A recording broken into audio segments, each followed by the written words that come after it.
Mudança urgente! Vasco da Gama entra em momento decisivo nesta semana. E aí, torcedor, tô trazendo aqui um corte atualizado cheio de notícias.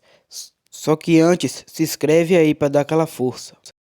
Porta, independente se você estava esperando, estava esperançoso, estava querendo o título da Copa do Mundo, você acordou nessa segunda-feira e passou a sua noite de domingo muito chateado, ou pelo menos vendo que um clima ao seu entorno não está tão bom assim.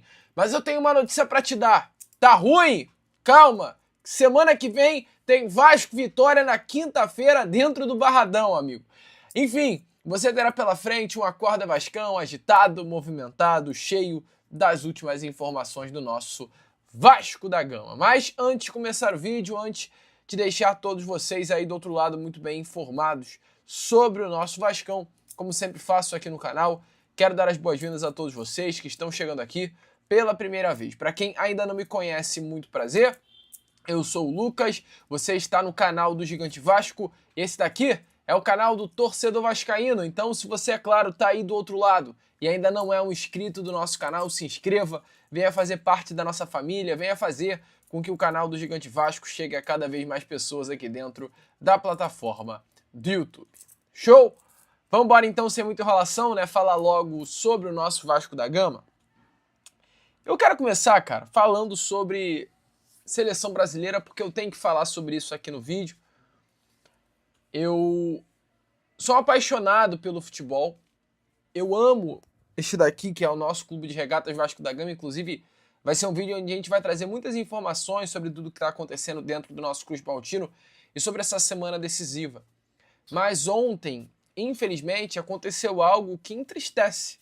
Creio que quem ama futebol, ele, diante até do clima que se é criado numa Copa do Mundo, poxa, numa competição que acontece de 4 em 4 anos, a pessoa, e creio que você, automaticamente fica na expectativa.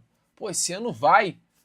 A média de público, né, dos inscritos aqui do canal, ela vai de 30 até 50, 60 anos de idade. Então estamos falando de muitos que viram a Copa de 2002, de 94, alguns aí até que viram a Copa de 70. Estamos falando de grandes seleções da história do futebol mundial e principalmente da história da seleção brasileira.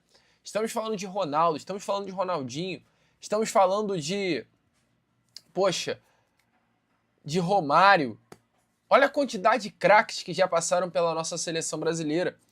E ontem, todos que viram essa linda história sendo construída, e aqueles que não viram, mas sabem da história da seleção brasileira, tiveram que ver um Brasil sendo eliminado para a Noruega. A Noruega é uma seleção desse tamaninho aqui, pequenininha, que eliminou o único pentacampeão mundial que é a seleção. E isso evidencia mais do que nunca o momento que está o nosso futebol. O momento que está o futebol brasileiro, a bagunça que foi o ciclo da seleção brasileira, mas principalmente como a imprensa trata de uma forma imparcial alguns pontos que acontecem no nosso futebol. O técnico Carlo Ancelotti, ele ontem, contra a seleção da Escócia, foi um dos grandes responsáveis pela eliminação da seleção brasileira. Eu falo por quê? Pois são vários os motivos diferentes. Primeiro, a saída do Ryan. Para quem acompanha o jogo, viu o que o Ryan fez. O Ryan, ele, de fato, não teve uma participação ofensiva importante. Mas estamos falando que o Ryan, que enquanto esteve em campo, sustentou defensivamente o Vasco. O Vasco não, a seleção.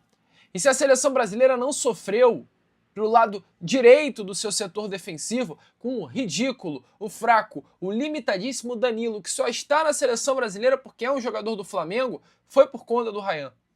Foi só tirar o Ryan da ponta direita para a bomba estourar. Foi só tirar o Ryan, você não percebeu, os 2 gols saíram por ali. O cruzamento para o gol do Haaland saiu por ali, e o segundo gol do Haaland saiu por ali também. Bastou tirar o Ryan para a corda estourar, para a bomba explodir. erro do Ancelotti, assim como foi um erro do Ancelotti levar Danilo, levar Léo Pereira, levar esses jogadores do Flamengo que só vão por conta de mídia. E falando em mídia, jogador ridículo, um jogador fraco que é o senhor Vinícius Júnior. Um jogador criado pela imprensa. Um jogador criado pela mídia. Que na hora de assumir um protagonismo não assume. Peidou, ficou com medo de pegar a bola, colocar na marca do pênalti e tentar buscar fazer o gol da seleção brasileira na partida de ontem. Teve que colocar o Bruno Guimarães, meio-campo, volante, que não está acostumado a estar na marca da cal, para bater uma penalidade máxima porque ele foi frouxo de pegar a bola. Essa é a grande realidade. E aí, vocês verão nessa segunda-feira várias histórias sendo contadas, várias falácias sendo ditas, que tinha a ordem, que o Vinícius Júnior não era a prioridade nas penalidades máximas, mas a grande realidade é que o Vinícius Júnior ficou com medo, não é protagonista. Quem diz que esse rapaz é craque de bola é louco, é louco. O Vinícius Júnior é um bom jogador, agora craque é louco. Podemos falar que o Neymar tá velho, tá ultrapassado, só que ele teve peito. Sabe por quê? Porque é protagonista. O que você achou, torcedor, desse corte? Não esqueça de se inscrever no canal para dar aquela força. E aí, torcedor, o que você achou do jogo de ontem? Se foi feio, não foi? Sair logo nas oitavas. Mas é isso.